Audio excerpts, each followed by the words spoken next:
ফুটবলে গোল হবেই, ভুল থাকবেই এবং ভুল শুধরানোরও জায়গা থাকবে। যদি আপনি ১ নাম্বার থেকে ধরেন, তারাও তো গোল খাচ্ছে।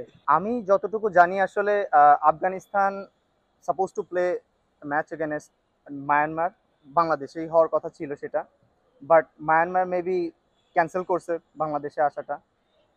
তো সেই হিসাবে আসলে আফগানিস্তানের সাথে আমাদের ম্যাচ হওয়ার কথা ছিল এবং পরবর্তীতে যেহেতু আফগানিস্তান আসছে না, সেহেতু হয়তো বা ম্যাচ হবে না আমাদের এবং অন্য প্রতিপক্ষ সিলেক্ট করছে ফেডারেশন। তো আসলে প্রত্যেকটা ম্যাচের আগে একটা প্রিপারেশন ম্যাচ অনেক ইম্পর্টেন্ট। যদি স্ট্রং টিম হয় ডেফিনেটলি আমাদের জন্য ভালো, বাট স্ট্রং টিম না পাওয়া গেলে অ্যাটলিস্ট সমমানের একটা টিম থাকলে প্রিপারেশন তো প্রিপারেশনই।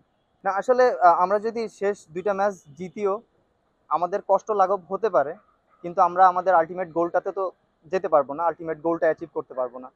যেহেতু এবার এশিয়ান কাপে আমাদের টিম ভালো করছে এবং সামনে আরও ভালো করার সম্ভাবনা আছে আমাদের। তো এইবার যে আমরা কোয়ালিফাই করতে পারিনি, সব প্লেয়ারের ভিতর সে একটা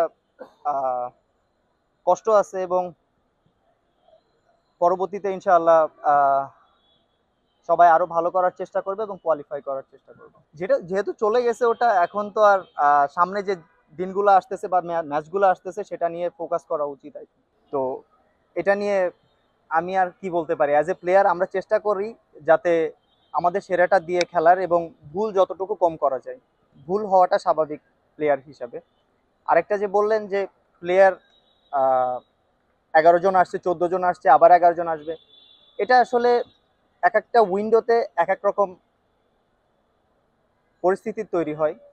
যেমন বসুন্ধরা এখন খেলতেছে এফসি চ্যালেঞ্জ লিগ, বাট আমাদের অন্যান্য প্লেয়াররা যারা অন্য ক্লাবে খেলে তাদের কোনো খেলা নেই আপাতত। তো এটা বেটার না যে এক টিম খেলতেছে এবং আর এক টিমের সব প্লেয়াররা বসে আছে।